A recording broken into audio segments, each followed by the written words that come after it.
Hunan police mid-operation.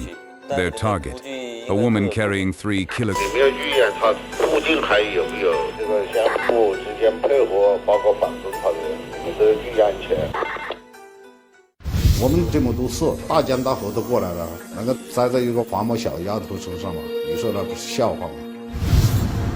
湖南省湘潭市公安局的办案人员正在长沙市对他们侦查了近1年的女毒贩谭玉叶实施抓捕行动。根据可靠情报，今天晚上谭玉叶正携带3公斤冰毒前往长沙市某宾馆与下线进行交易。交易一旦开始，将是警方最佳的抓捕时机。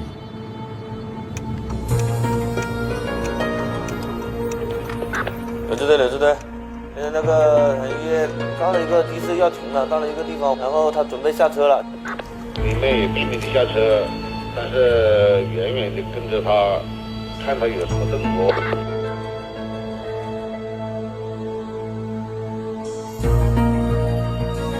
没看到情况有点不对了，他怎么一个人下来，好像没带什么东西了？出乎侦查员意料的是，当谭玉叶到达交易地点下车之后，并没有进行毒品交易。这已经是专案组针对谭玉叶展开的第3次 attempt to arrest her. 然而， It would not be their last. 毒贩只是湘潭警方所调查的一个庞大的贩毒网络的冰山一角。故事还要从2012年的年初，2012年2月20日夜晚，湖南省湘潭县公安局禁毒大队的民警正在对湘潭县的娱乐场所以及宾馆进行吸毒人员的清查行动。警方接到举报，在一家宾馆内有可疑人员正在吸食毒品，于是办案人员来到了他们居住的房间进行调查。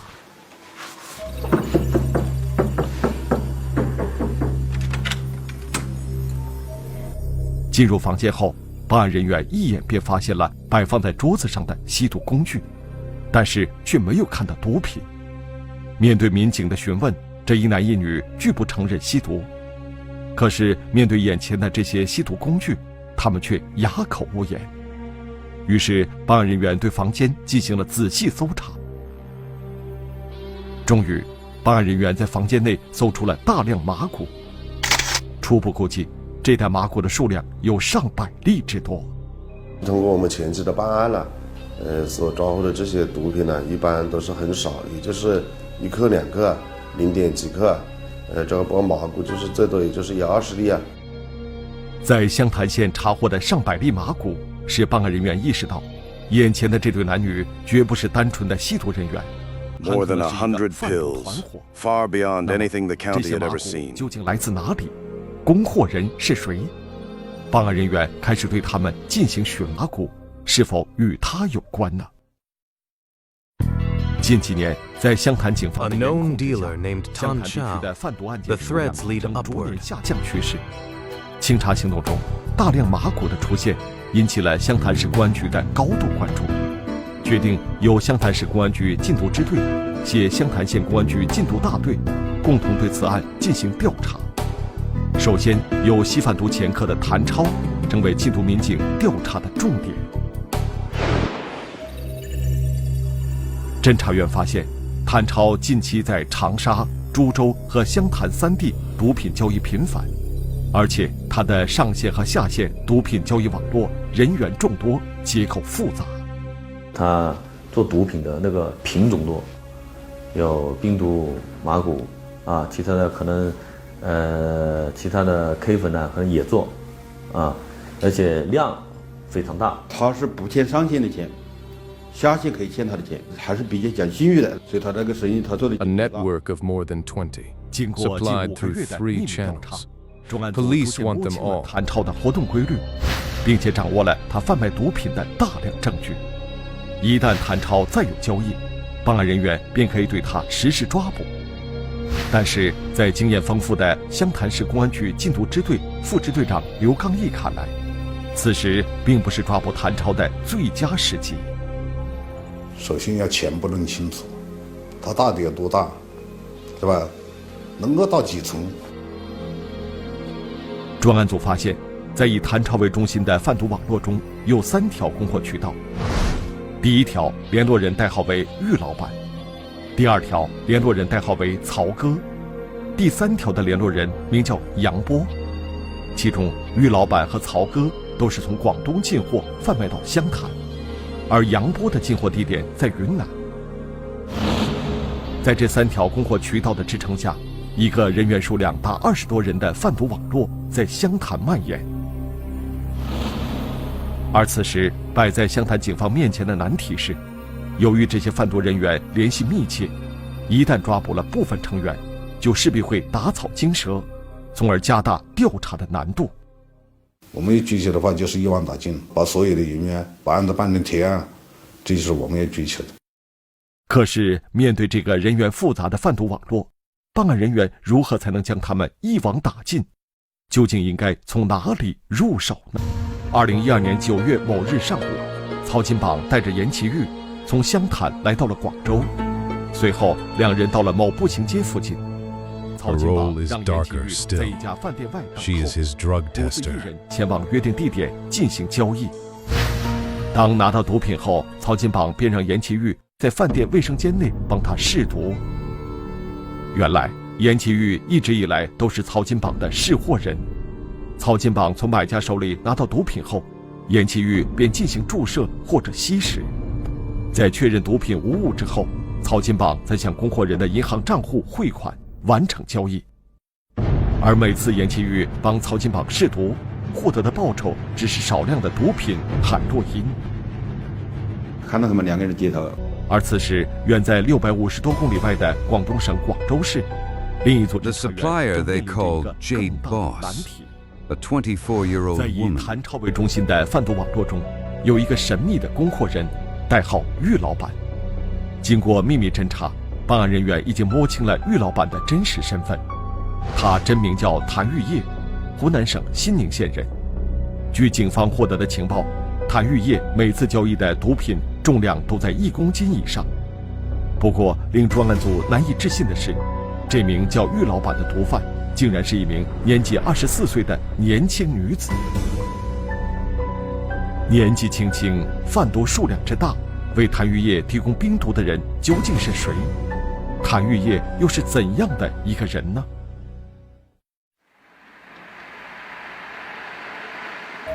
？2012年10月某日，专案组得到消息，谭玉业将会在广州贩卖5公斤冰毒。一组侦查员便来到了谭玉业与上线约定的交易地点，等待着交易进行。可是令侦查员感到意外的是，上线已经到了约定地点，谭玉业却迟迟没有出现。几个小时后，侦查员得到情报，谭玉业与上线将交易地点改在了广州市某酒店。然而，当侦查员赶到这家酒店时，恰好遇到谭玉业开着车驶出了开车进高速之后，那个加油啊，很快，一下就走了车子。She drives at 160 kilometers an hour. They cannot keep up. 令办案人员不解的是，跟踪侦查极为隐蔽，而此刻谭玉业以极高的车速向前行驶。难道他察觉到了警方的行动吗？因为我们是不存在这个泄露这个机密，这个是不存在的，他也不可能先知道。由于此时道路车辆较多，谭玉业的车一直在超速行驶，办案人员如果再继续追踪，不仅危险性大，更容易暴露身份。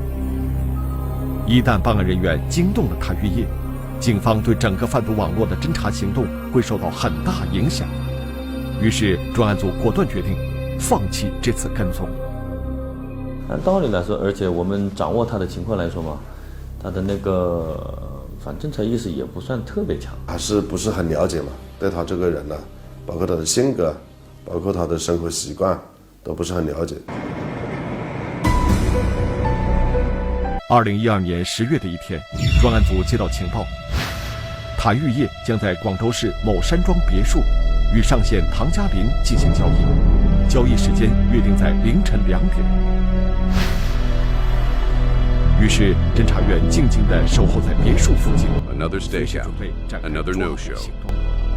他就一直在这个度假山庄里面开了一个包间呢，就在里面疯，吸毒吧，在里面玩。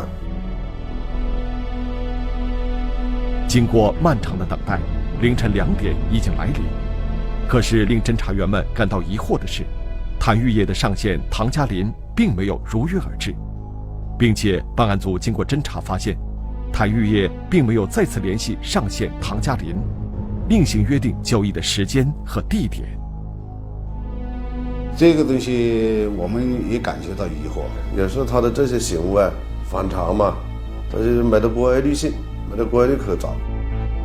抓捕组的所有成员经过了一整夜的漫长等待，始终不见谭玉业有任何准备交易的迹象。最终，谭玉业在第2天上午离开了山庄别墅。由于谭玉业与上线没有约定新的交易地点和时间，专案组的这次抓捕行动被迫停止。而这也是谭玉业第2次躲过了警方的侦查行动。那么，谭玉业为什么会突然停止交易呢？是不是对我们的侦查工作已经有察觉？但是我们通过那个分析，这个我们的侦查工作经验来说，应该我们不可能会被暴露。一个年仅24岁的女毒贩，为什么能屡次躲避警方的秘密行动？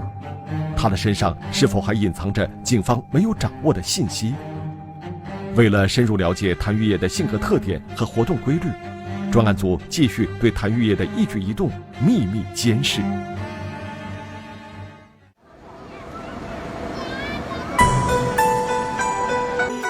刘支队，看见谭玉业出来了，手上好像提了东西，袋子里面估计应该会有毒品。你们要去验他附近还有没有这个相互之间配合，包括反侦查员都预案起来。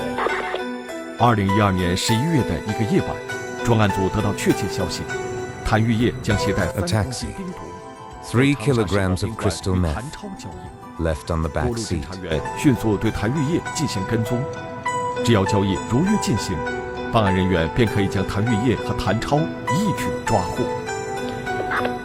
刘支队，那个的士开的车子比较快，我们跟着有点费力。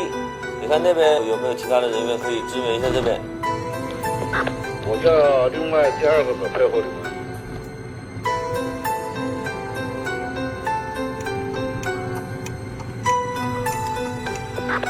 那个谭玉业到了一个的士要停了，到了一个地方，然后他准备下车了。你们也秘密的下车，但是远远的跟着他，看他有什么动作。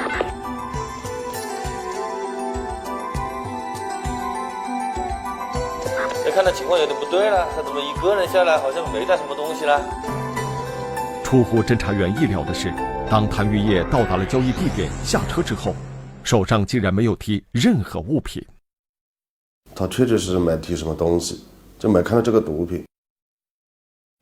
看到情况有点不对了，他怎么一个人下来，好像没带什么东西了？他没有带包，这个情况我们不明朗的话，现在计划取消。一到关键的时候，就是这个谭玉业不知道怎么回事掉了链子了，他和3个斤毒品都丢到的士上面就下车了。一般的人这是很不可思议的事情。还是确实让我们有很头疼的地方。虽然专案组进行了严密布控，可谭玉业的举动仍然出乎办案民警的预料。究竟是怎样的原因，让谭玉业又一次地躲过了警方的视线？经过对谭玉业的长期秘密观察，办案人员发现，谭玉业在贩卖冰毒的同时，自己也吸食毒品。他的一系列不寻常的举动，会不会与吸食冰毒有关呢？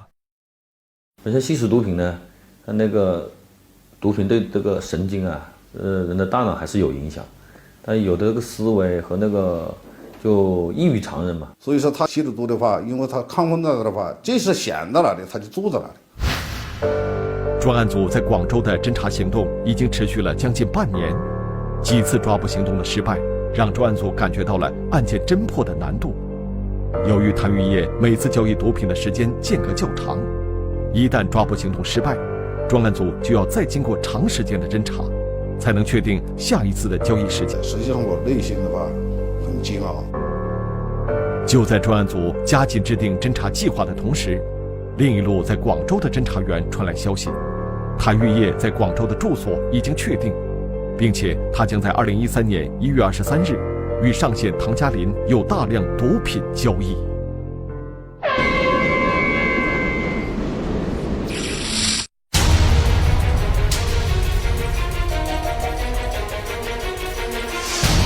January 2013, her Guangzhou address finally identified.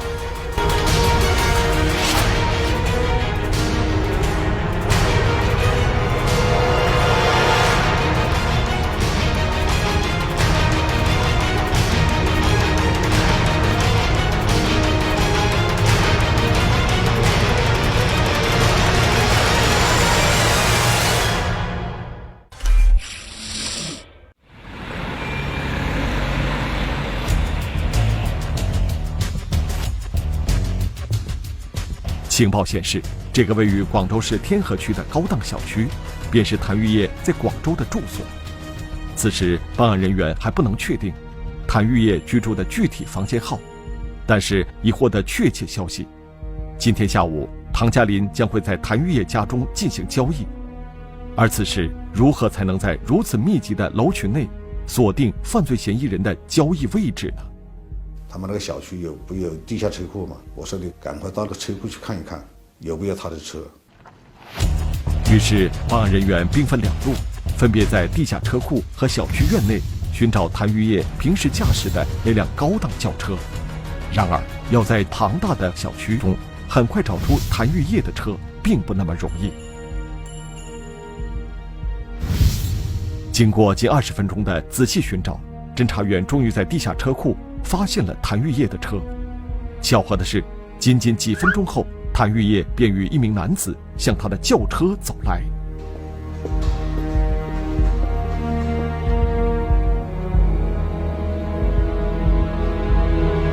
无法确定这个毒品到底是在他哪个地方，不知道毒品是在身上还是在车上。这很果断的就下了命令收网。我是把他5 kilograms found in the bedroom. The case at last is closed.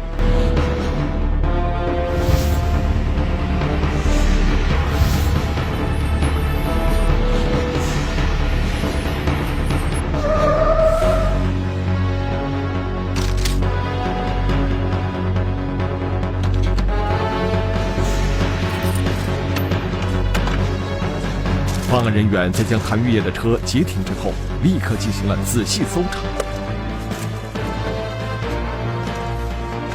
那我们回过头到车上去找，没找到毒，摆在车上，很可能在出租房。面对办案人员的询问，谭玉叶不肯说出他所居住的房间号码。于是，办案人员在小区保安的协助下，最终查到了谭玉叶的房屋登记记录。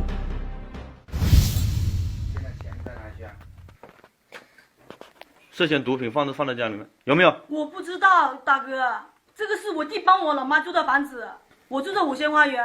进入房间后，谭玉叶依然不肯承认自己有贩毒行为。可此时，经验丰富的侦查员已经闻到了很浓的冰毒气味。这个毒品有一种香味嘛，在禁毒搞过这么久了，这个味道我们一闻就知道。哎呦我的妈妈哟，我真的不知怎么说了。经过搜查，办案人员在房间卧室内发现了大量冰毒，而活动在云南的另一个贩毒团伙也一直处在警方的监控之中。在这个贩毒团伙中，杨波驻守在长沙，负责接货，并将毒品出售给谭超；杨晓明驻守在云南，负责给杨波供货。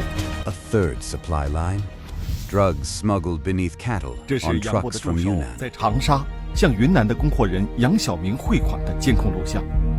从这些录像可以看到，仅在2013年3月，杨波的助手就向杨晓明进行了3次汇款，每次汇款都使用大量的现金，总计人民币近100万元，可见他们的毒品交易量较大。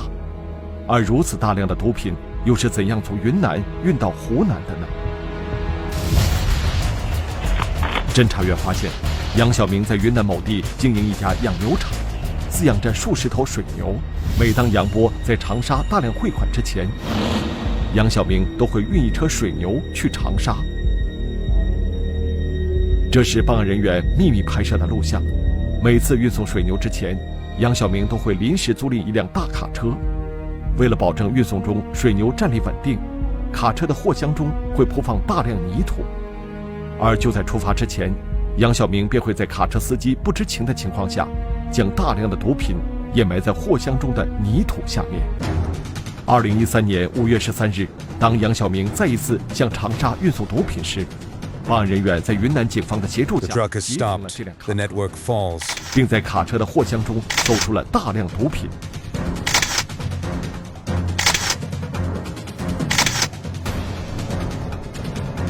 而此时，警方经过长期侦查，已经掌握了杨波、杨晓明贩毒活动的大量证据，最终将他们依次抓捕归案。随着贩毒网络中3个供货团伙的先后落网，专案组立即在湘潭对谭超以及他的多个下线展开抓捕行动。云案子的最后破获，达到了我们首先那个整个案子的我们预期的要求，是吧？也达到我们整个的这个破案的目的。湖南湘潭警方经过近1年零3个月的侦查，终于将一个贩毒数量较大、人员众多的贩毒团伙彻底捣毁。然而，面对胜利的喜悦，每一位办案人员都更加感受到他们所肩负的使命。